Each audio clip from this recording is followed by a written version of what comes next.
Assalamualaikum warahmatullahi wabarakatuh.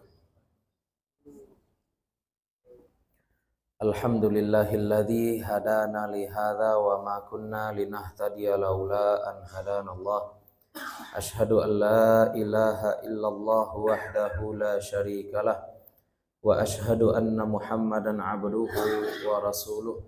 Allahumma salli wa sallim wa barik ala hadzal nabiyil karim wa ala alihi wa sahbihi wa man tabi'ahum bi ihsanin ila yaumiddin. Fanawaina ta'alluma wa ta'lim wa naf'a wal intifa' wal ifadata wal istifadah wal hatha ala tamassuki bi kitabillahi ta'ala wa bi sunnati nabiyhi sallallahu alaihi wasallam wa du'a ilal huda wa dilalata ala al khairi ibtigha'a mardatillahi wa sawabihi wa qurbihi.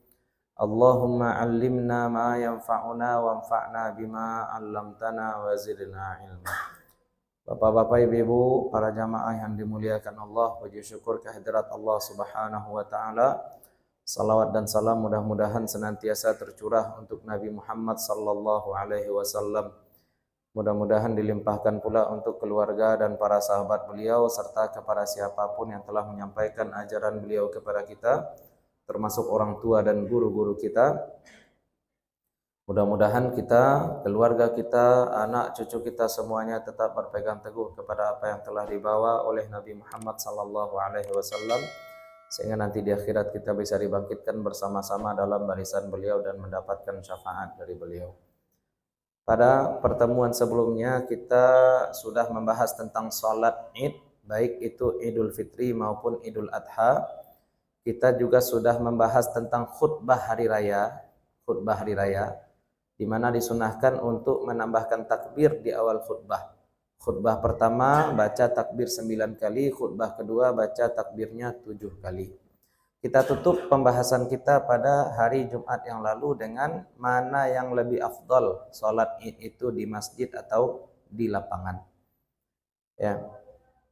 Nah, sekarang kita bacakan juga lah nasnya kalau dari Syekh Mustafa Dib Al-Bugha, mana yang lebih afdal di masjid atau di lapangan. Tuqamu salatul idi bil masjidi awis sahra. Jadi salat Id itu boleh dilaksanakan di masjid ataupun di lapangan.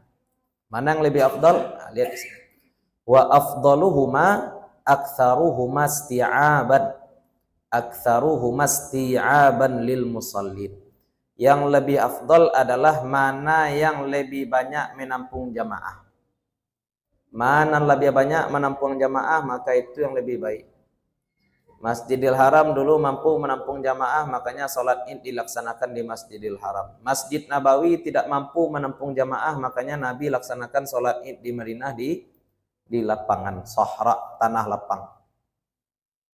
Fa in tasawaya, kalau sama muatan lapangan dan muatan masjid, barangkali masjidnya besar, ya lapangan besarnya sama dengan masjid contohnya, sama-sama gadangnya, mana nanca? Fal masjid afdal. Kalau sama muatannya, masjid lebih afdal.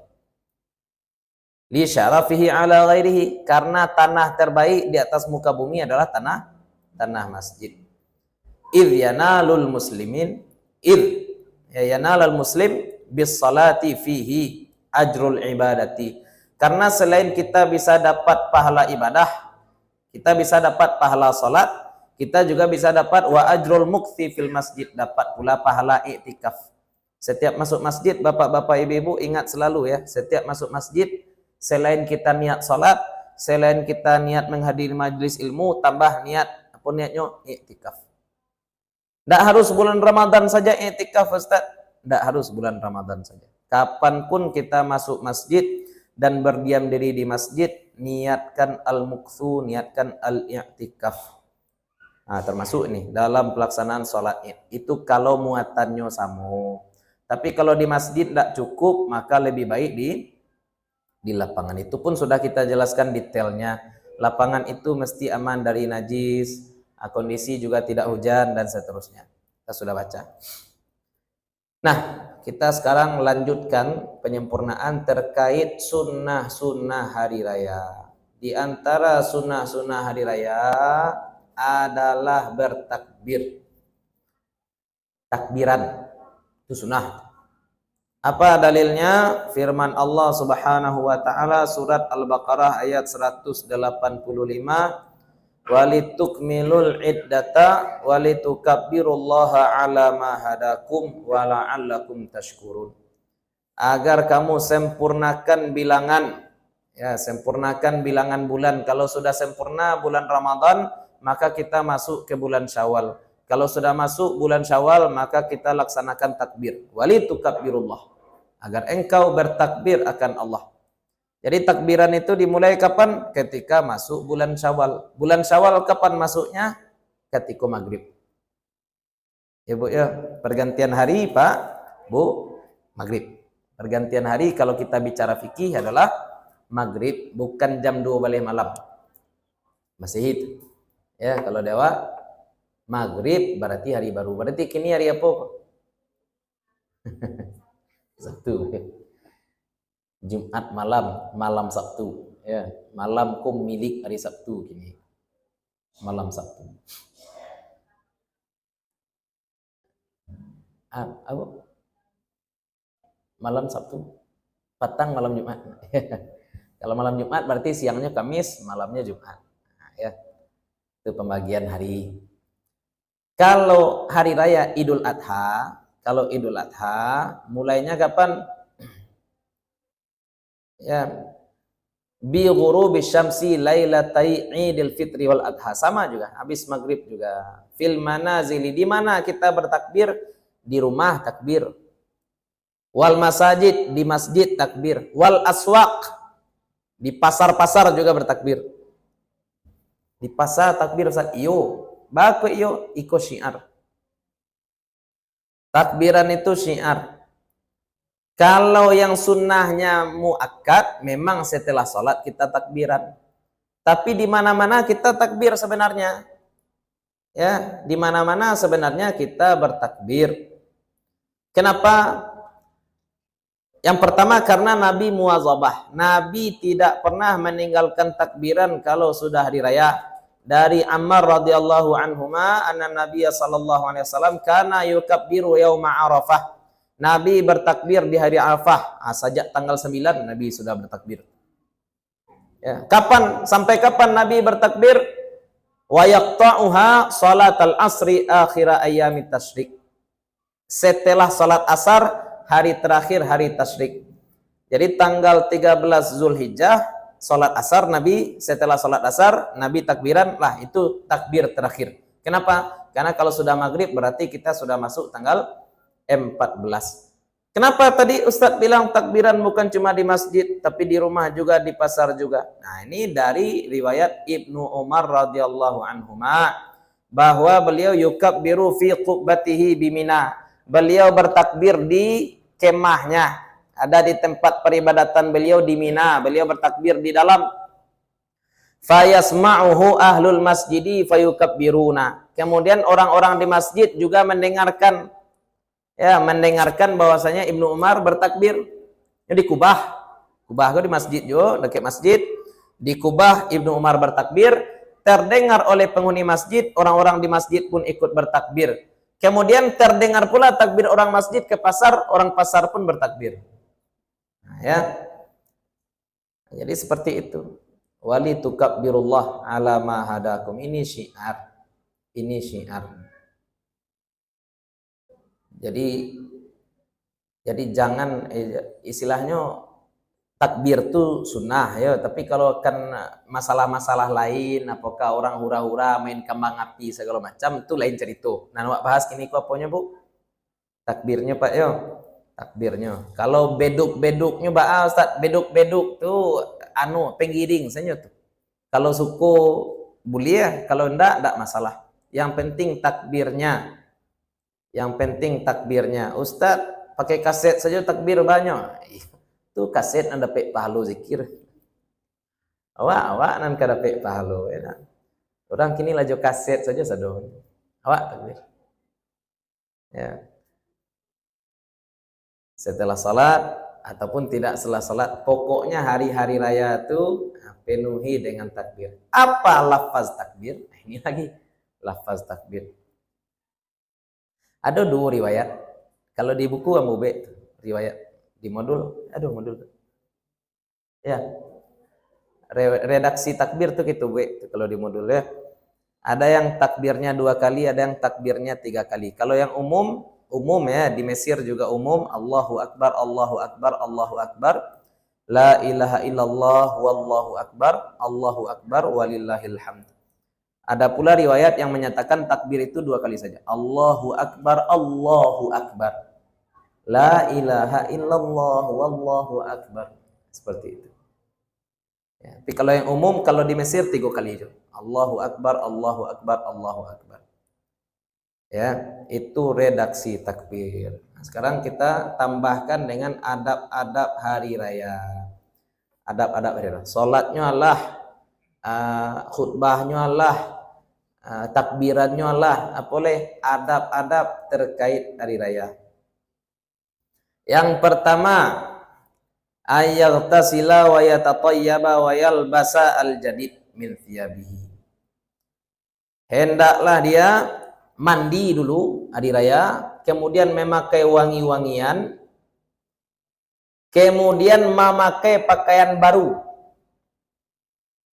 Sebenarnya berbedaan dengan Jumat apa Bu? Kalau hari Jumat, bapak-bapak disunahkan memakai baju putih. Tapi kalau hari raya disunahkan pakai baju terbaik, walaupun tidak putih. Hari Jumat disunahkan pakai baju putih. Kalau hari raya disunahkan baju terbaik. Baju terbaik kok baju apa biasanya? Baju nan baru. Ya, biasanya baju baru. Itu sunnah hari raya, pakai baju terbaik. Ya, jadi baju raya kok bali baju nan rancak. Tapi ibu-ibu bak kecil kita petang, kalau khutbah jangan buka tilakuang capek ya. Boleh nampak baju raya ada orang nanti. Dengarkan khutbah dulu, fokus dulu. Jangan buka-buka tilakuang. Ya, pakai pakaian terbaik. Ini contoh perbedaan sunnah Jumat dengan sunnah hari raya. Kalau Jumat disunahkan pakai baju putih, hari raya pakai baju terbaik. Nah, baju terbaik itu biasanya baju baru. Dan ini sudah kita bahas sebelumnya dalam sunnah-sunnah Jumat. Yang kedua, bersegera menuju masjid. Bersegera menuju masjid. Orang kini wallahu alam lah sejak Covid ku orang tak semangat nampak sembahyang raya. Kalau di Mesir terasa Pak, kalau terlambat kita sholat hari raya masuk ke masjid itu awak sujud di kaki orang. Sujud kita di kaki orang, tidak di lantai lagi. Kenapa? Begitu berdesak-desakannya orang. Kalau cerita-cerita perantau di Jakarta dulu ketika ombo ketik-ketik, kalau di Masjid Istiqlal itu harus dari jam 3 kita lah ke Masjid Istiqlal. Kalau tidak dapat sholat. Ya, tidak dapat tempat di dalam masjid kalau tidak segera datang ke Istiqlal itu dulu. Wallahu alam kalau sekarang.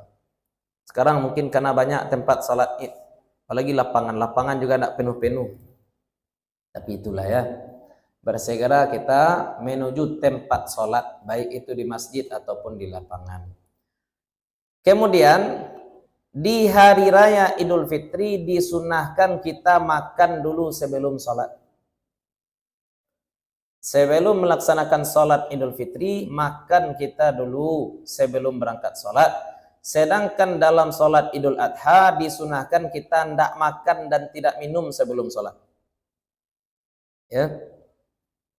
Di sebelum sholat Idul Adha bukan cuma makan ditahan, tidak makan, tidak minum, langsung berangkat sholat. Nanti makan dan minumnya setelah sholat. Kalau sholat Idul Fitri, makan minum kita dulu pagi baru berangkat sholat Idul Fitri.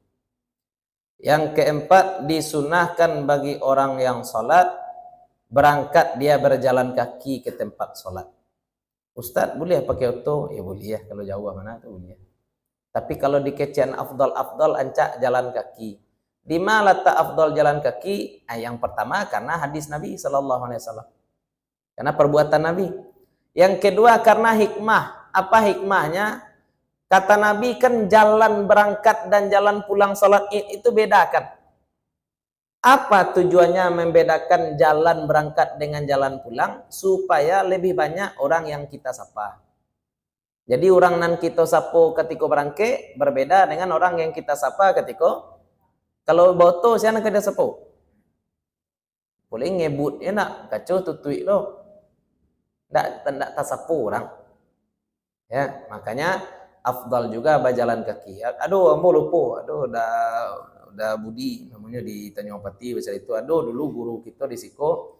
Ketika guru-guru lain lah baunda, nan beliau masih bahasa peda.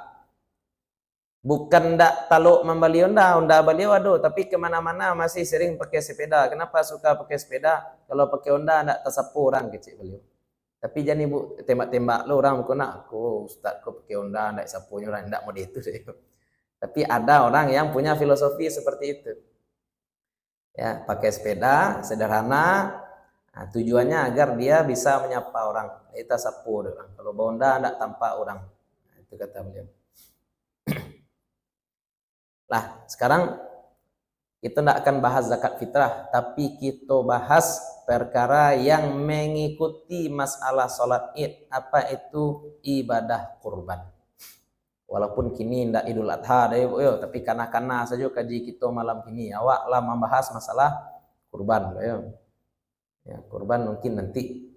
Jadi wak mengaji sesuai tema. Wak kebetulan dapat tema sholat id, tentu mau tidak mau kita pasti akan bersinggungan dengan penyembelihan hewan kurban.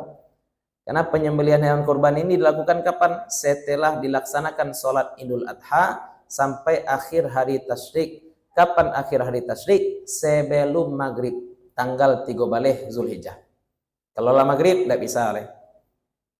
Atau makanya kalau misalkan bapak ibu tidak ada rezeki, misalkan sekarang ingin menyembelih, contoh datang hari raya haji, tanggal 10 atau tanggal 9 atau tanggal 7 lah di masjid-masjid mengumpulkan iuran kurban, sedangkan kita tidak ada duit untuk berkurban. Ya, tidak ikut kita berkurban. Ternyata tanggal 11 Zulhijjah ada rezeki, tanggal 11 boleh berkurban. Baca rohnya Ustaz, tidak biasa surang. Kurban kan tidak harus lewat masjid. Kurban tidak harus lewat masjid. Kita menyembelih sendiri boleh, kita wakilkan kepada orang boleh. Bahkan Nabi SAW juga pernah mewakilkan kurban beliau kepada Ali bin Abi Thalib. Ya, naqah, onta yang beliau kurbankan. Berapa onta yang Nabi kurbankan? 100 ekor onta Nabi kurbankan ketika haji wada. Yang mengurusnya adalah Ali bin Abi Thalib. Iko jawaban ko bagi orang-orang nan mengecek Nabi saja berkurban jo kambing awak bakok jo jawi. Ada orang itu kini bu. Ya dapat kaji separuh-separuh pak. Sehingga tidak setuju kurban ko jo jawi. Memang kurban jo jawi boleh, memang kurban jo unta boleh, tapi Nabi kerajuan kan jo kambing, maka itulah kurban terbaik. Aku ganji aku.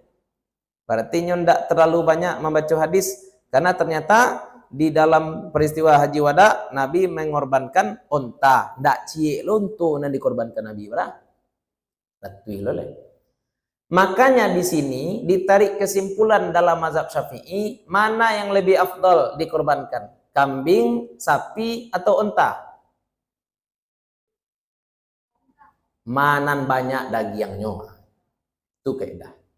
Manan paling afdal dikorbankan? Mana yang banyak dagingnya. Kalau boleh korban jo gajah korban. Itu lagi. Kalau boleh jo gajah korban, jo gajah korban. Kalau boleh, tapi kan tidak boleh doh. Jadi mana sekira-kira banyak daging, maka korbankanlah itu. Ya, bukan berarti harus dengan kambing. Nabi memang mengorbankan kambing, betul Nabi berkorban kambing. Tapi jangan juga lupa kita bahwasanya Nabi juga pernah berkorban dengan unta. Dan itu termasuk an'am ya. Hewan-hewan yang disembelih itu termasuk an'am 3 jenis. Unta dan sejenisnya, sapi dan sejenisnya, kambing dan sejenisnya. Nah, jadi itu yang boleh dikorbankan. Ayam tidak boleh. Tapi ayam boleh disedekahkan. Telur juga tidak bisa, tapi telur boleh disedekahkan. Ustaz, kalau korban jopiti saja Pak Ustaz. Ya, korban jopiti basidakah bisa. Korban enggak. Korban itu memang ada tasfihnya ya. Penyembelihan, memang ada penyembelihan itu. Karena ada ya makna filosofis kita bunuh sifat-sifat bahimah, sifat-sifat hewan ternak yang ada pada diri kita ketika kita menyembelih.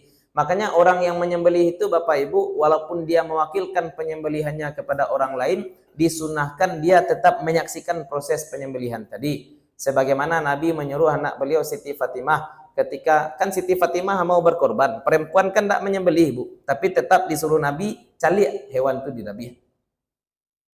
Calik hewan itu dirabih. Ya, itu makna filosofis. Jadi walaupun ada piti, Ustaz awak Bali saja daging yang bahas tak? Kan orang model itu mungkin berpikirnya nak. Ini cek kambing berapa ragonya? Cek kambing rago 2 juta misalkan. Harga satu kambing 2 juta. Saya beli saja daging seharga 2 juta, kemudian saya bagi-bagikan kepada orang miskin. Apakah saya sudah berkorban? Tidak korban. Sedekah namanya. Bapak halo yo. Tapi beda, yang ini pahalanya pahala sedekah, sedangkan kita maunya tadi pahala kurban, Itu tuh tentang dalil-dalil ya, kesunahan kurban, siapa yang melaksanakan kurban. Nah, hukum kurban ini adalah sunnah muakkad. Baru wajib dia kalau dinazarkan. Kalau bernazar wajib dia. Tapi kalau tidak dinazarkan, tidak wajib dia. Nah, makanya tanya-tanya orang, bolehkah kita mewajibkan yang tidak wajib? Boleh. Kok boleh mewajibkan yang tidak wajib? Kalau nazar. Kalau nazar itu wajib, bukan boleh, wajibnya jadi. Ya, tapi nanti insya Allah kita akan bahas masalah nazar. Nazar tidak berlaku kalau yang kita nazarkan adalah perkara yang wajib atau perkara yang haram. Kecil ibu, ambo banazar bisuak solat subuh. Inilah wajib jo ya. Itu perkara yang haram. Kalau yang haram dinazarkan maka habis langsung. Ya, tidak sah dari awal. Jadi kurban hukumnya sunnah, bisa menjadi wajib kalau dinazarkan. Kalau misalkan orang tua berwasiat berkorban, bagaimana Ustaz? Orang tua sebelum meninggal berwasiat, kalau saya meninggal nanti tolong berkorban atas nama saya setiap tahun. Contoh ya. Boleh. Dengan syarat uang pembeli kurban ini diambil dari 1/3 warisan peninggalan orang gaib maksimal. Jadi misalkan orang tuanya meninggalkan warisan 6 juta, berarti wasiat orang tua cuma bisa dilakukan berapa kalinya tuh? Sekali. 6 juta tinggalnya. Bateh barat tadi kecewa 1/3 harta. Wasiat itu maksimal hanya boleh 1/3 harta. Yang 2/3-nya dikemanakan Ustaz? Yang 2/3 dibagi-bagikan kepada ahli waris secara ilmu faraid. Andai misalkan memang seperti itu wasiat orang tua, sakatiku ambo meninggal, tolong berkorban ateh namu ambo setiap tahun kecil orang gaib misalkan. Tapi orang gaib tidak tahu ninggan warisan, meninggal utang dan lain wajar itu Ustaz. Tidak wajib melaksanakan wasiat tadi. Ini wasiat itu kalau berwasiat ke orang tinggal modal untuk orang tuh. Ya. Wal yakhshal ladzina law taraku min khalfihim dzurriyyatan dhi'afa. Tinggalkan bagi ahli waris itu ya, keturunan kita, anak cucu kita, tinggalkan warisan. Bukan beban ditinggalkan. Dan beban tinggal zaman kini kalau dah tua dilantik itu Pak ya. Kalau dahulu kan lah sudah tua dilantik ya nak. Kalau kini dah tua dilantik tu anak dapat catatan utang dapat. Ya, catatan utang dapat dari datuk dalam. Sama je presiden mungkin. Presiden naik apa nak dapat presiden Pak? Warisan utang ni nak ada warisan kekayaan. Allah alam itu kacau dia. Kok panjang-panjang lalu kaji politik kok bahas lo fufu fafa nak ngaji soal itu. Nah, sekarang sunnah kurban gugur kalau satu kambing satu rumah itu minimal, atau satu kambing satu keluarga itu minimal sunnah. Ya, tapi kalau kita mau tentu kita ambil yang afdal. Sebagaimana kisah Imam Laits bin Sa'ad, datang orang kepada beliau meminta madu. Orang ini meminta madu kepada Imam Laits cuma 1 sendok. Ternyata Imam Laits bin Sa'ad memberikan madu kepada orang ini 1 ember. Bakok Saimbe bagi ya, kece murid-murid beliau. Apa jawab Imam Lais bin Sa'ad? Dia meminta sesuai kebutuhan dia, sedangkan saya memberi sesuai kelapangan saya. Sama dengan masalah kurban ini. Mantang-mantang minimal kurban cek kambing, biasanya tahun-tahun petang nyoba kurban saiku ajawi. Ada orang mede itu misalkan. Setiap tahun dia berkorban 1 ekor sapi, dapat kaji, si kaji ko kironyo kurban ko cek kambing cukup, tahun-tahun bisu cek kambing saja nyoleh. Boleh Ustaz? Yo boleh, tapi itu pahlo minimal loh jadi. Pahlo minimal. Makanya kita beramal tuh sesuai apa? Sesuai kemampuan kita. Kalau pakai standar-standar minimal rugi ya, Pak.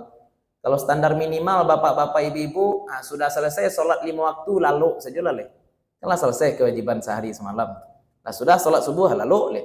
Jago pas luhur. Sudah luhur lalu lo lihat. Sudah luhur lalu asar lalu lo lihat. Badoso, ya enggak badoso, tapi itu ibadah apa namanya tuh? Minimal.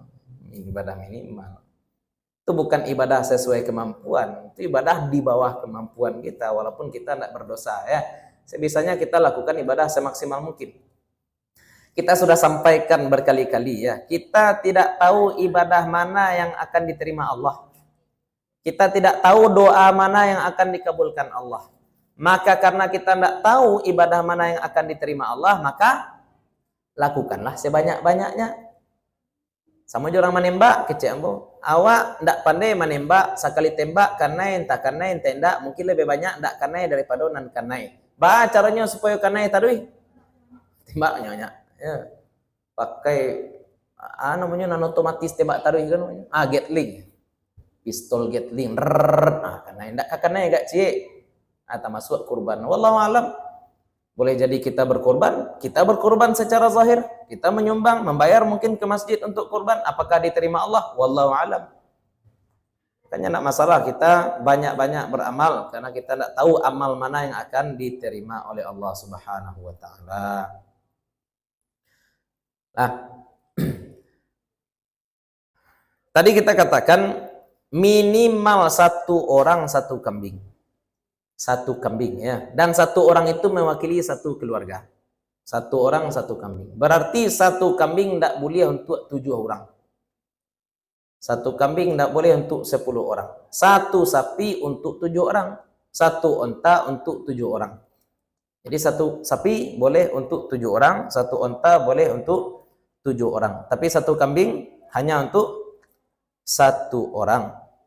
Nah, terkait jumlah-jumlah ini juga berlaku untuk akikah. Akikah juga berlaku. Maksudnya apa? Kalau misalkan ada orang punya anaknya kamba ampek. 3 laki-laki, cik pedusi. Ya berarti bara kambingnya tuh kalau ingin akikah, tujuh boleh cik jawit.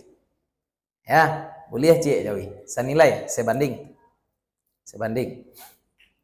Ya, atau mungkin dia dengan tetangganya, dia lahiran, tetangganya juga lahiran, sama-sama sajalah gitu. Boleh.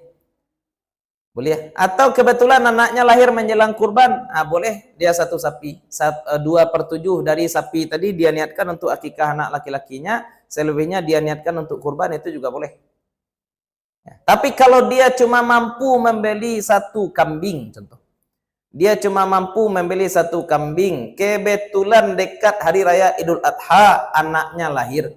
Mana yang didahulukan? Kurban atau akikah?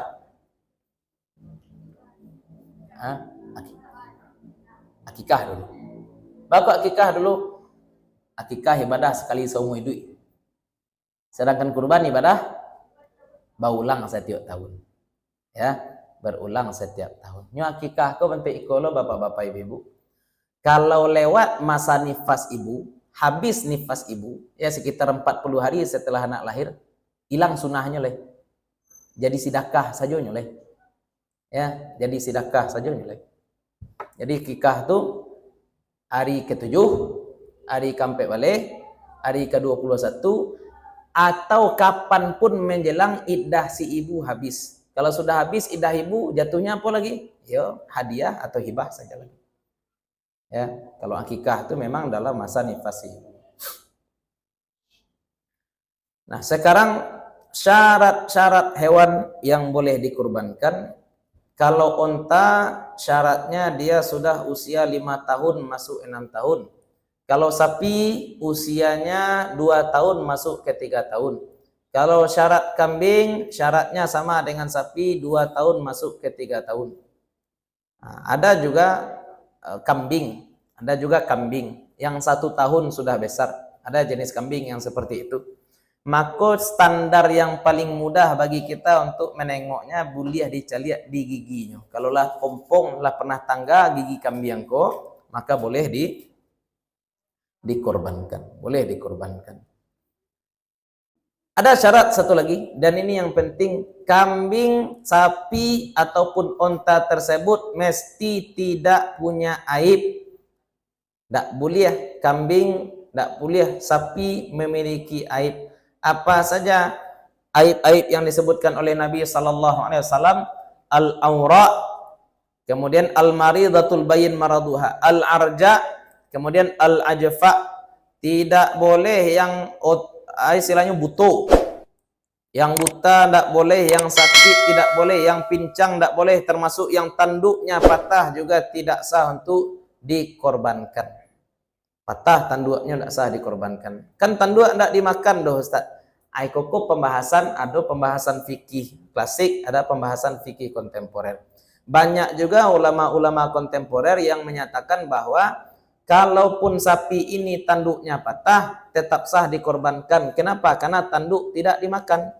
Kenapa dahulu Nabi mensyaratkan tanduknya harus sempurna?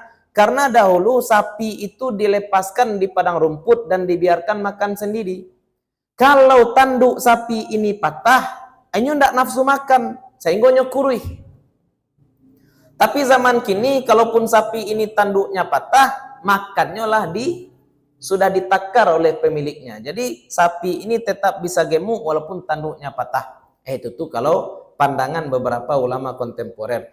Tapi kita tetap ya perhatikan teks dari Nabi Muhammad SAW. Kalau Nabi bilang tidak sah, ya sudah, jangan disembelih hewan kalau dia punya aib. Punya aibnya jangan disembelih. Jadi usianya harus pas, kemudian hewan tadi juga tidak memiliki aib-aib yang kita sebutkan tadi. Nah, kemudian waktu pelaksanaan penyembelihan, kalau di dalam surat Al-Kautsar, fasalli li rabbika wanhar. Ya, apa artinya tuh? Maka sholatlah baru kemudian sembelih. Sholat dulu baru sembelih. Penyembelihan dilakukan sebelum sholat, hukumnya tidak sah. Jadi penyembelihan mesti dilakukan setelah selesai pelaksanaan sholat bagi orang yang sholat. Bagi orang yang tidak sholat dan berkorban, misalkan perempuan haid, maka silahkan menyembelih itu dilakukan setelah orang lain selesai sholat. Orang lain selesai sholat, silahkan. Kemana daging-daging korban ini diserahkan?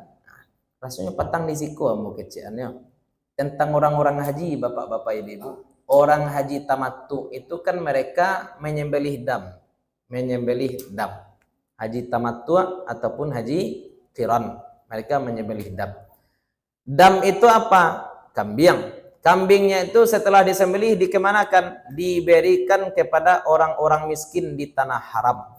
Orang-orang miskin di Makkah. Pertanyaannya kini Pak, Bu, ada orang miskin di Makkah? Hah? Ada orang miskin di Makkah, Pak? Hah? Tukang sapu di Makkah itu nyo pakai airport. Ya. Ada orang miskin di Makkah. Orang Makkah mana kayak Pak yo. Kalau TKI mungkin ada orang miskin. Kalau orang Pakistan dan tinggal di Makkah mungkin ada orang miskin. Orang Makkah nak ada orang miskin doh. Orang Makkah cari pembantu ke mana, Bu? Itu lucu ya, Bu, dapat foto petang. Orang paling kaya di Indonesia lebih kaya daripada orang paling kaya di Makkah. Orang paling kaya di Indonesia Prayogo ya. 140 triliun. 1.000 sampai 100 triliun. 1.000 sampai 100 triliun pitihnya bu. Beranolnya tuh. 5 boleh. 1.000 1 triliun 2 boleh. Kalau 1.000 triliun itu 5 boleh nolnya. Ya, 1.000 sampai 100 triliun.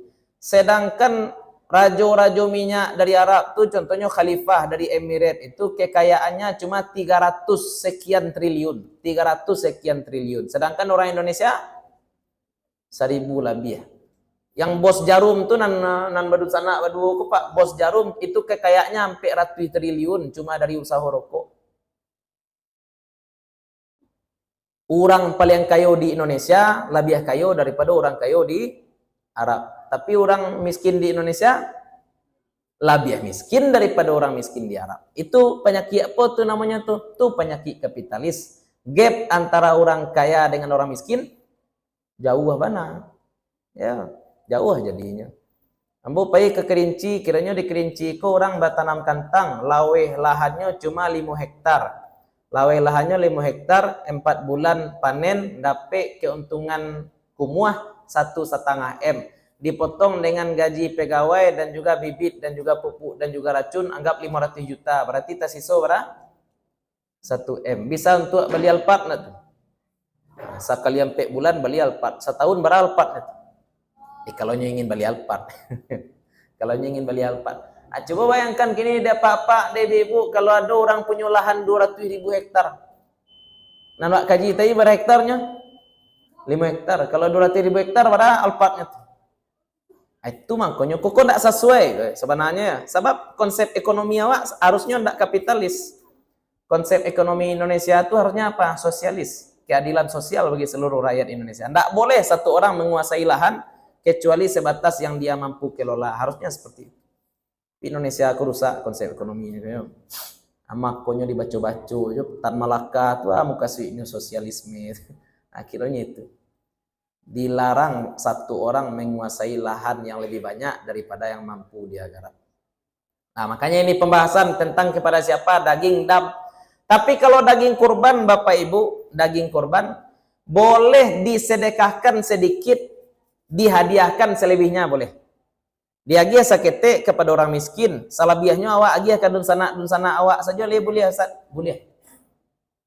Sedekahkan agak sekete, agak sekilo, selebihnya dibagikan kepada kerabat, kepada tetangga, walaupun tetangga ini kaya, boleh. Tapi kalau kita korbankan ini dan kita makan saja sendiri, itu nak korban. Boleh kita makan daging korban kita, Ustaz. Kalau kita berkorban, boleh kita ikut makan. Kan Nabi SAW juga memberikan panduan pembagian daging korban, ya, dibagi 3. Sepertiga untuk orang-orang miskin, sepertiga untuk kerabat, sepertiga untuk dia dan keluarganya. Boleh, tidak masalah. Kecuali kalau kurban itu kurban yang dinazarkan, baru dibagikan semuanya. Ini masalah pembagian banyak. Kayak bolehkah membagi hewan kurban dalam bentuk yang sudah masak, atau kini bolehkah membagi hewan kurban dalam bentuk daging-daging kaleng, kornet, atau sudah diolah menjadi sosis. Insyaallah itu kita bahas pada pertemuan selanjutnya. Mudah-mudahan bermanfaat bagi ibu, bapak-bapak, terutama untuk kami pribadi yang menyampaikan. Mohon maaf kalau ada yang salah, ada yang kurang, ada sesuatu yang tidak kami letakkan pada tempatnya. Assalamualaikum warahmatullahi wabarakatuh.